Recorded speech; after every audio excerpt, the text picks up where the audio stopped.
Hello. Today I wanted to cover a basic installation of Race Manager, which is the new server management interface that we've released for Automobilista 2. Specifically, it's a race server that's built to layer over top of the dedicated server that ships with Automobilista 2 itself. This just allows for some additional capabilities on top of that we find quite nice. So let's jump to the installation here. So the first thing is to get to the main GitHub repository where the code and the actual source releases are. I'll link that in the video description here. Once you get to this page, you'll open that main README file and you'll look for the installation and upgrade section. Really, in the first paragraph, you're going to find the link to the releases tab. This is where you're going to find all the previous releases of Race Manager. Typically, the very first one you see will be the latest release. Within here, you're going to see a few different file types. This first one is the core installer, so if you've never installed Race Manager before, this is probably the one you want. This will do sort of a WYSIWYG walkthrough installation. It'll allow you to put desktop icons on your machine. Second one would be applicable if you want to do more of just a standalone executable, but this requires you to do some additional setup on your side. Last one would be a Java executable, so if you wanted to run this directly from jar file in the Windows console, you could do that as well. Again, you have to do more setup on your own. So we typically recommend for the average end user to grab the installer file. So I've already downloaded that. I'm going to jump back to the installation instructions. Really the next thing is we're just going to walk through the prerequisites section, and this is going to help you get everything else on your machine that you need. So first off, just calling out that right now Race Manager only supports running this on a Windows OS, typically Windows 10 or Windows 11. On the same machine, you'll also need to have the Automobilista 2 dedicated server installed. Jumping in to see what this looks like inside Steam itself. So if you go to your library and you look under your various sections, you're looking for Automobilista 2, but also this additional installation, which is the dedicated server itself, right? So this is what allows you to host the server, host the game, so you can play with your friends, and that's where we're going to be collecting all the statistics from. So jumping back out, the other thing you're going to need once you have this installed is you're going to need to actually do a server config. So this is the server config for Automobilista 2's dedicated server. So this is not something that we've produced. There's more information about it in some of the links we have here. But generally speaking, you could copy one of their samples, but we've provided one that we think is a pretty good default. Probably all you might want to do is actually just change the name of your server, but you can of course customize it as you see fit. There's a few other settings that are generally required or beneficial. So if you go with the one that we've prepared here, then a lot of these nice defaults are already pre-done for you, and probably the name would be the only thing you actually need to change. So just to show you that again, so if I jump here, this is the directory where I have that Automobilista 2 dedicated server installed based on the default for Steam. In that folder, this is the file we're talking about. So I'm not going to edit it here. I have the one in here that is recommended based on what's downloaded here. The only thing I've done is change the name. So the next thing we need here is Java. Specifically, we need a newer version of Java that's 18 plus. The old JRE is too old at this point, so really any version of OpenJDK 18 plus should work just fine. We tend to favor the one that Amazon releases called Corsetto. If you'd like that one, you can grab the direct link right here. I've already installed it, so I'm not going to go through that right now, but once you have Java installed, we'll move on to the last prerequisite, which is the Mongo database. So one of the benefits that Race Manager is actually bringing is sort of persistent storage and queryability, categorization of the data beyond just storing the data into a flat file on your machine. So by default, Automobilista 2 just writes all that race data off to an individual file, and it tracks it for a specific number of entries. Then it sort of auto prunes those out of there, so you get some history, but you don't get persistent history over time. You don't get a way to sort of group races into larger sessions or do any sort of querying or categorization of that data. And that's really kind of what the interface for Race Manager is adding on top of it as an additional benefit. So again, MongoDB is it's a NoSQL database. It's going to be used for that persistent storage. We're going to go ahead and there's a few steps to actually getting this installed, so there's a separate section. We'll click that, jump down here. Pretty simple. Basically, if you don't have Mongo set up already, go ahead and grab it. Any version greater than 5 should work just fine. The latest version at the time of this recording is Mongo 6. It's the 6.0 major series. You can grab the free community edition here. I've already downloaded it, installed it to save some time. During the installation, you will get one prompt that asks if you want to run Mongo as a service. Generally, the answer is yes. That way it restarts with your PC whenever your PC restarts, so that you don't have to have any additional programs to start before you were able to use the service every time. So the other note I have here is that MongoDB is not set up with like secure authorization by default on the databases, but Race Manager is requiring that. So these steps are basically to go ahead and enable that on your installation of MongoDB. The instructions for this are a little bit different depending on if you're using that Mongo 6 or Mongo 5. If you need 5, they're down here, but I'm going to focus on 6 since that's the latest and what I have installed here. Basically, the major difference is that used to include a Mongo shell directly in the install. That's been removed. It's now a separate add-on. You can grab that here.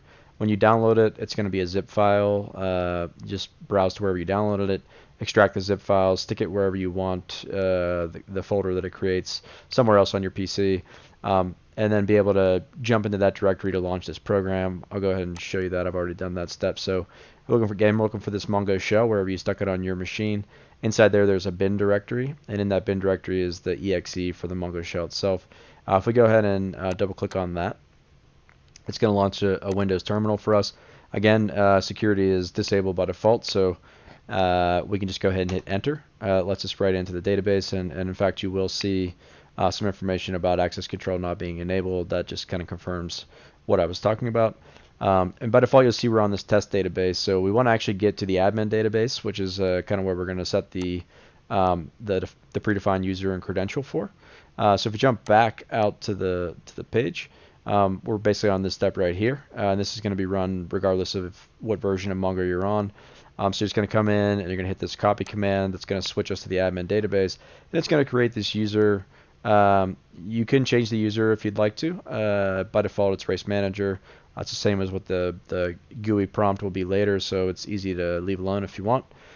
This password prompt should be left alone. That's basically when we hit enter after we paste this into the console. It's going to actually prompt us to put in our custom password securely. And then this other information should remain as is, basically just the role that the user will have and the database, which is always Race Manager. Let's go ahead and do that now. So we'll jump back over to the Mongo shell. And again, I'm going to paste these in.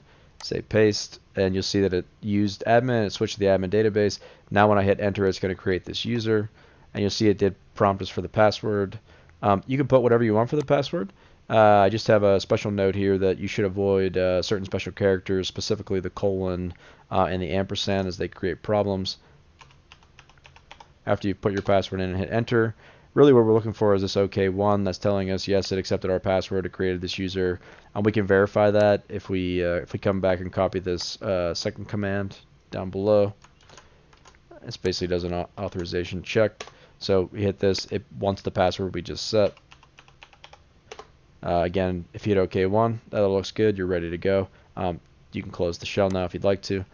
Jumping back over, the next thing we're going to do is actually turn security on. So the previous step was just about adding a default user and credential into the system, but Mongo still needs to be enabled for forcing that authorization. So the way we do that, up here, if you look a little bit back up, the Mongo installation directory is this one you see here.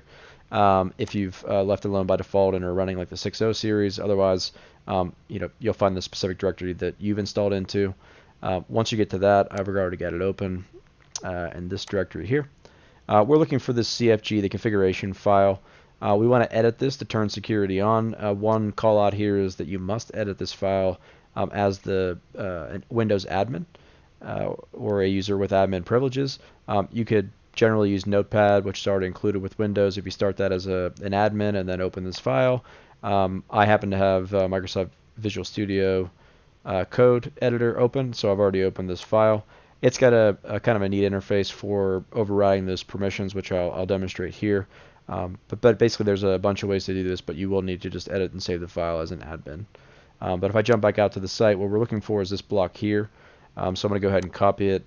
You'll see that there's this authorization block, and you'll see by default, after a new installation of Mongo, you'll see it like this. And that pound sign is basically just commenting that feature out. So I'm going to paste it over top of this, and then I'm going to hit Control S or the save icon, and you'll see this little prompt comes down the bottom. It says insufficient privileges. What we're going to want to do is just basically say, yeah, retry as admin. It's going to prompt us. We say yes, and then we're good to go. Now this actually enables the configuration, but without restarting the service, it's not applied. So we want to go to the control panel. We're going to look for the services app in Windows, which I have up here. You want to sort these names in alphabetical order, scroll down through the M's, and find the MongoDB server. You'll see that the status here is running. You can just right click on that guy and say restart. You'll see this other window pop up for a second. When it goes away, as long as it says running again, you should be good to go. We can go ahead and test this again using Mongo Compass if you'd like. Otherwise, you can just skip this particular part. But if we go back to Mongo Compass, which is the query interface or the admin interface that installs with Mongo, I've created a separate connection for Race Manager. To do that, the default connection again doesn't use authentication, so you'd basically need to come in, say create a new connection. In here, you would go to the authentication tabs under the advanced connection options, pick username, password, a Race Manager, and then the password that you picked, and you would leave everything else about this alone. You can hit this connect button, and you'd see basically it was able to get in, and it's kind of showing this Race Manager database. Nothing in this database yet. The first time you launch the server, it will create the collections or the tables that it needs inside of the database for the application. So this just confirms that it's there. We're going to jump back over to the installation instructions. That's really the end of the Mongo setup. Now we can return back to the general installation section. Okay, last but not least, onto the actual end user installation. There is separate setup instructions that we won't cover here for the other installation methods, including if you wanted to set this up as a local developer to be able to do code changes itself. There's a different path for installation there as well. So, but for now, we're focusing on the simple case, which is basically going to tell us, hey, jump back over to that releases page, grab that exe that we had in the beginning, which I've already downloaded. You should see that here, right? It should say installer. We'll go ahead and double click on that. And then it's going to bring up the actual installer GUI.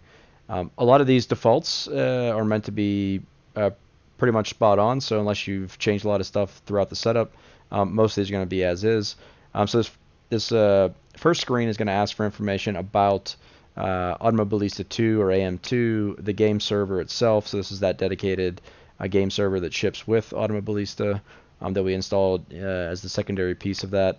That always runs on this machine, right? So that's localhost. By default, it always runs on port 9000. And then if you pick the default Steam installation, it's going to stick it probably in the same directory that you see here. Otherwise, customize it for yourself. We didn't change any of this, so we're going to go ahead and say next. Second screen is going to ask us for information about how to connect to the Mongo database that we just set up. So we installed it on this machine. So again, localhost. Unless you changed it, the default port is correct here, and that is 27017.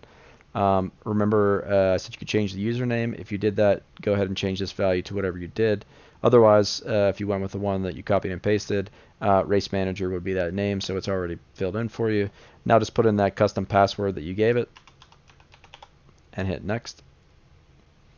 And this screen here is trying to collect information for the Race Manager server itself. So there's really two sides to the web UI.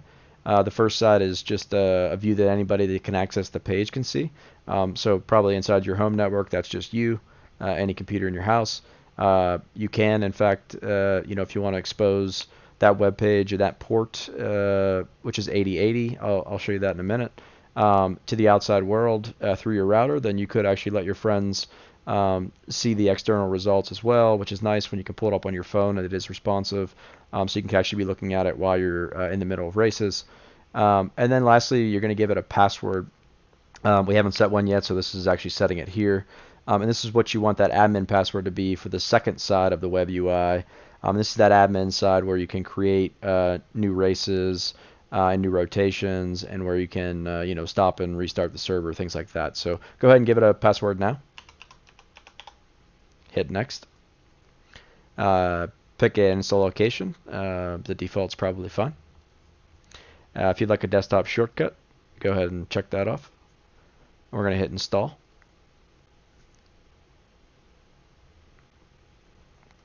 And then if you'd like, it's already checked. When you hit finish, it's going to go ahead and launch Race Manager automatically. If you see this ASCII art that looks like a little race car, then you have been successful. If this doesn't work, then it's most likely either incorrect version of Java or some issue with that Mongo setup or password.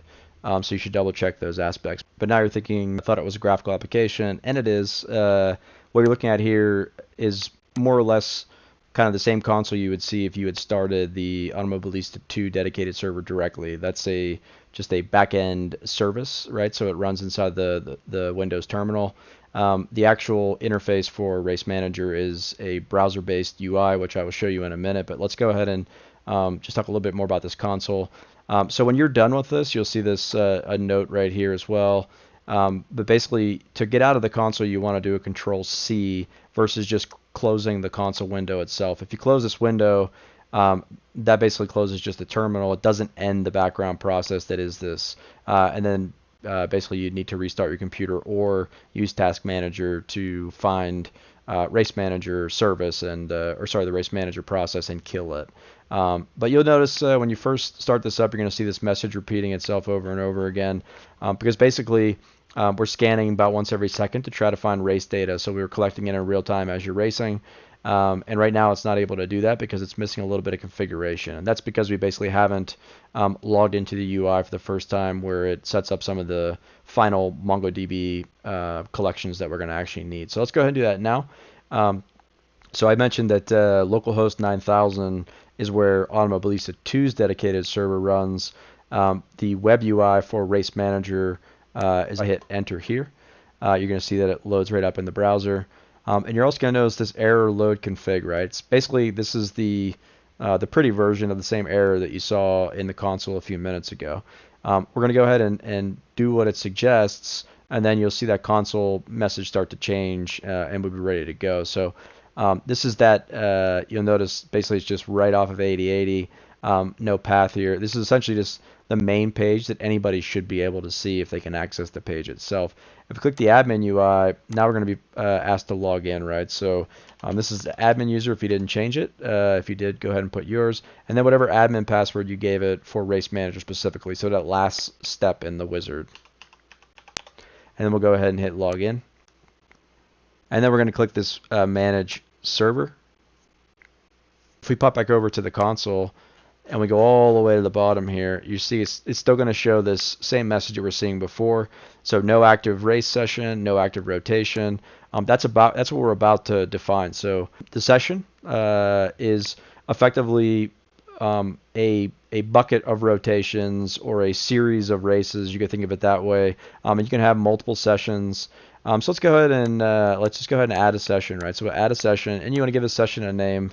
Maybe we call this Friday night races, right? And you could have one for, I don't know, Monday night races if you have different people there, or maybe you want to name them after the rotations that you want to do. But effectively, this is an easy way to not lose race data, be able to activate a session, and then all the races that occur while that session is activated, those races get associated with this particular session. So you could have a long-standing series that you're doing with your friends, so on and so forth. We'll go ahead and say add session. You'll see that session now exists. Now we need to give it a rotation. So this is basically just building out a rotation in the way that Automobilista wants it from a server perspective. So a rotation consists of the cars that you want to race with, the weather, the tracks, some general configuration information about maybe length of races, number of laps, things like that. We intend to eventually have a full configuration like customizer for rotations. assuming there's interest in it. But right now, it's mostly about generating fun rotations dynamically. And so there's some customization aspects to it. But I'm going to go ahead and say add rotation. And you can see it says how many races would you like. So 10 would be the default. I'll give this my first rotation. So we're just going to say add rotation. Now, if you want to see what kind of rotation it created for you, we just go in and say view rotation, and you can see basically these are the tracks, right? And this is the vehicle class, so it's a GT5 with these 10 tracks. Eventually, we want to get into customizations of maybe picking different cars or even different cars for different tracks. So it just depends on the feedback that we get on how far we take this. But for now, we kind of like to create a series of rotations, assign them to one interval, and then be able to just come in and race them and get a pretty nice set of randomization without needing to, in the middle of every single race, try to coordinate exactly what the next track is going to be. So anyway, you can say close here. We're going to go ahead and say update the server.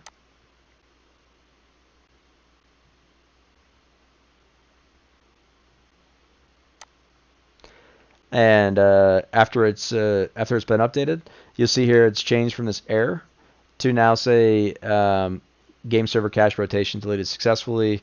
So when you change your rotation, it basically resets the data, just the Automobilista data, not what Race Manager is collecting.